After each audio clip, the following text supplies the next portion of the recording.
Hello and welcome to this week's look at stunts and action on film and television. How are you? I hope you're well. You're looking very well. Well done you. You managed to miss all of that rain that we had yesterday and got over the frivolity and excitement that was the coronation and back to normality in some shape or form. And of course, I say normality, and then you look at the stuff that we cover on this channel, and there's nothing particularly normal about it. Although we are looking at something a little extraordinary today. We have covered high falls for many years in shapes and forms of film and television, stunt performers falling from great heights, short heights, distances, using a variety of ways in order to get there. But primarily, it is falling from a point 60, 70, 80, 100 feet and falling into either a box rig or an airbag.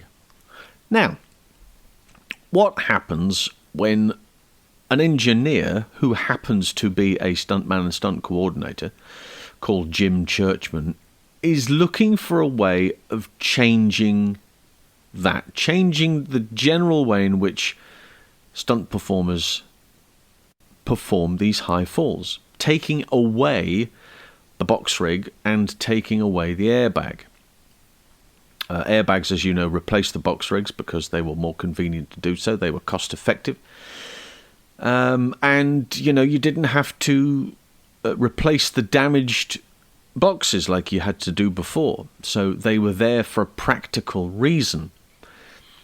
And at the time, high fall wise, the record, and I know it's not all about records, but if you look through history, you will note that two individuals, particularly Dar Robinson and AJ Bakunas, were very keen on getting one over on the other one. And as soon as one went a certain height, somebody else went a certain higher and went over by a couple of feet. And then it got to the point where it was really getting very, very dangerous indeed.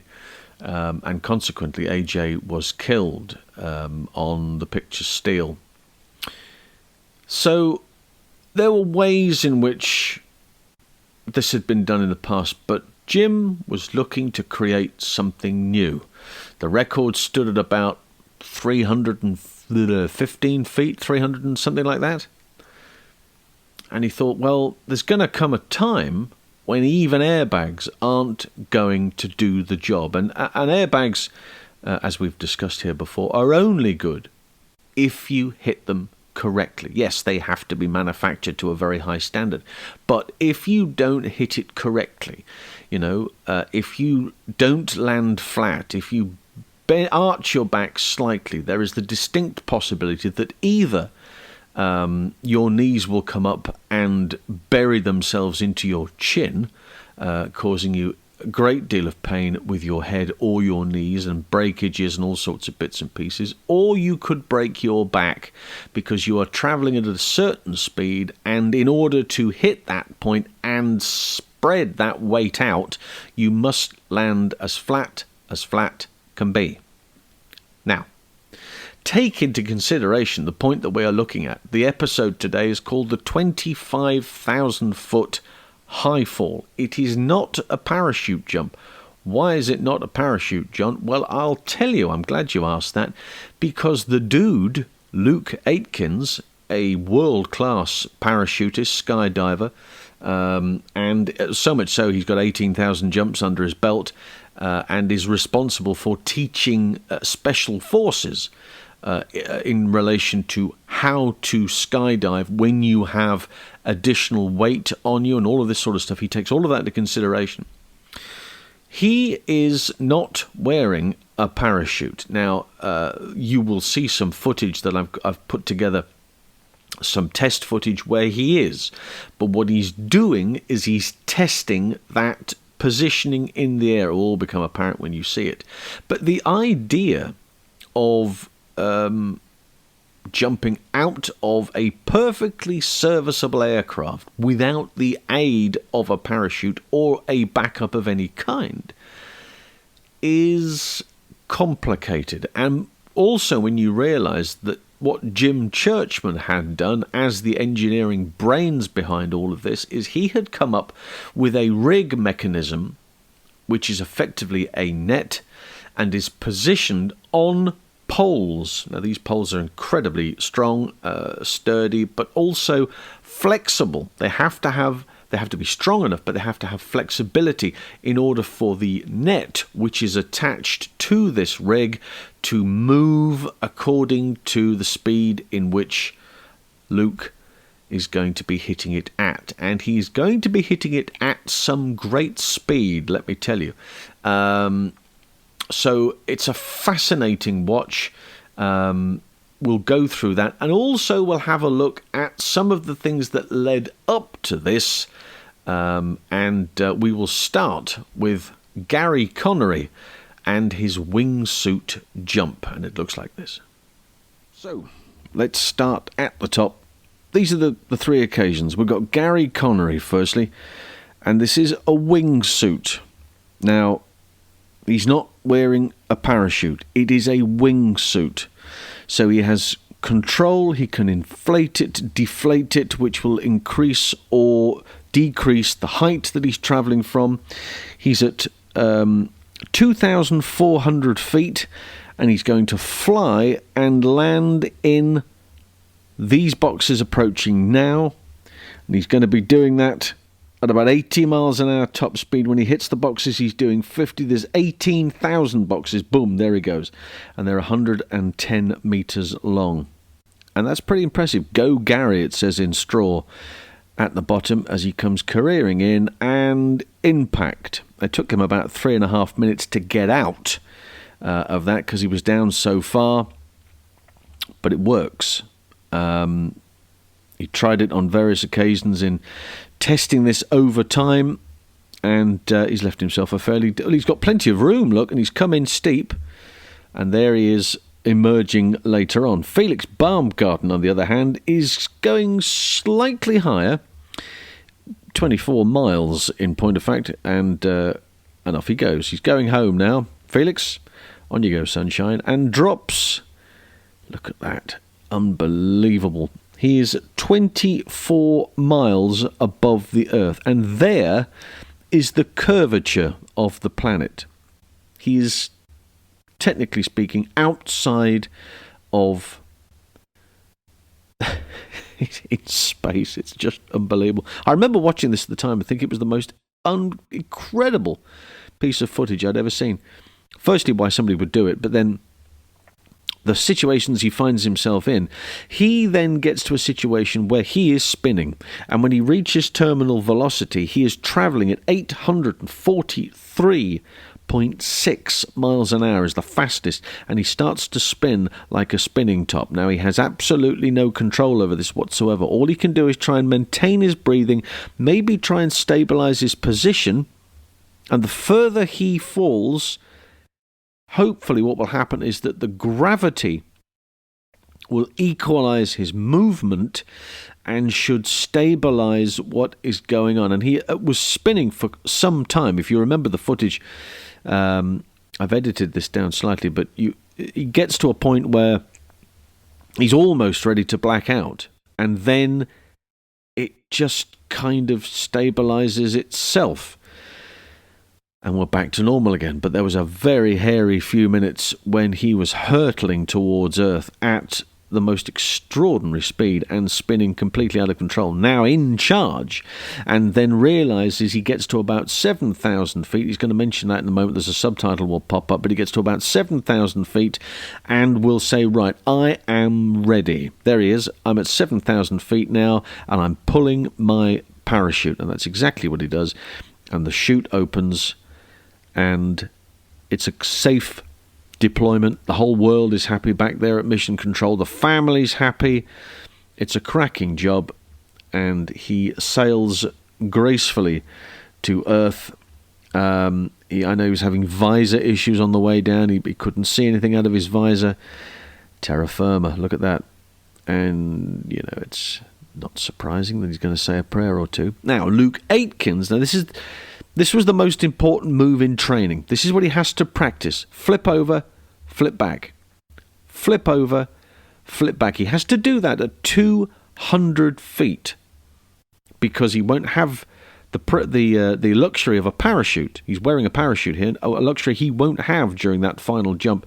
And he has to flip over at 200 feet because then that's the position he has to hit the net with. He is jumping from 25,000 feet. 25,000 feet with no parachute. But that movement there is crucial. This is the real jump. So he's in there, he's the guy in green here. The guys get to the outside of the plane. He has his team with him, 2 guys who are jumping with him. They work it out to the last detail. They have rehearsed, and away they go. He is wearing oxygen. 25,000 feet, he has a little oxygen cylinder and a mask. That will be removed from him. That is the landing spot, believe it or not. If you can see it way off in the distance, it's unbelievable. So he's wearing oxygen for a period of time. That will at some point then be removed by his pal, who will take it from him, and that's the hand over there, I think, and then he will be able to breathe on his own. But for the first part of that, because of the height, and as we're coming in, you can just start to see the landing area, and it don't look big. It is 100 feet by 100 feet. His pal stays with him, deploys at 5,000 feet.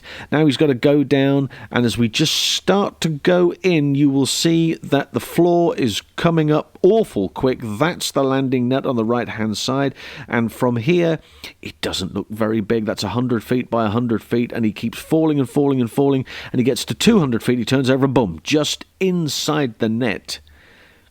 Oh, wow. Here's from the underside. Look where he hits. There! Not in the middle. He said himself in later subsequent interviews, if he got the chance to do it again, he would try it and land in the middle of the bag. Now he turns. Watch him turn. Hup! Boom! He's in the back. That's how quick it is. Spectacular. Absolutely spectacular. And that rig round the outside, that is designed in accordance with specifications from Jim Churchman, who was in the podcast this week discussing that's how that started. And, well, he is one lucky boy. Worked out to the last detail, but that is unbelievable. 25,000 feet, that is a high fall, not a free fall or parachute. There you go. And I know I don't need to remind you, but please don't try this at home. Should you be living 25,000 feet in the air, of course, and feel the urge to jump out, don't. Please don't look at it here and go, hey, that's a great idea. I can do that. No, don't do that. I don't normally have to go through these situations, but, just to be on the safe side, don't try this at home. These are professionals, folks. Absolutely essential. So I hope you've enjoyed that. It's a fascinating look. He falls into the category, no pun intended, he falls into the category for this particular show, Behind the Stunts, because even though it is a practical stunt, he has worked on film before. You will remember that wonderful sequence in Iron Man 3 where it's Air Force One, isn't it? And the whole thing is falling apart, and Iron Man comes in and they do that sort of they do that thing where they collect people and drop them into the lake. He's involved in that sequence there, as is Jim Churchman, and the rigging of that stunt. So they've just taken it to a slightly different level there, but it's absolutely extraordinary. Felix Baumgarten as well. What was it, 830 odd miles an hour? And then spinning out of all control. And nothing can prepare you for that. Even if you were in some sort of, controlled environment, you'd really have issues at being able to be able to sustain that. But there's a whole lot going on in here. He's a very extraordinary fellow, Felix. It was giving instruction to say at some point that, look, I can't see through this visor. I can't see through it. I don't know where I am. I know that I'm nearing my time for pulling the chute, which was 7,000. That was the platform. But and seeing the curvature of the Earth as well, it's the most remarkable thing. I remember watching that footage at the time and just taking my breath away. Just sat perched on the edge of the sofa watching it. Absolutely fascinating from start to finish. Next week we change tact completely because it's a couple of years since we lost a very fine stuntman who, I don't know, can always be remembered for roller skating more than a whole bunch of other bits and pieces, but particularly for being the stunt coordinator on movies like Alien, like Clockwork Orange. That is Roy Scammell. And so next week's podcast, I did an interview with Roy a number of years ago, and we had a chat. So that's the basis of that. And then we're going to have a look at some of his work as well. So look forward to seeing you then. And check out the Pod Dojo Network. They're responsible for the podcast. And check out the TikTok channel as well. Daily, new videos arriving daily. You'll find me on there. It's called Behind the Stunts. It's easy to find, it's not taxing. You'll be able to find it. And all the other social medias, and we'll regroup again next week. So until then, bye for now.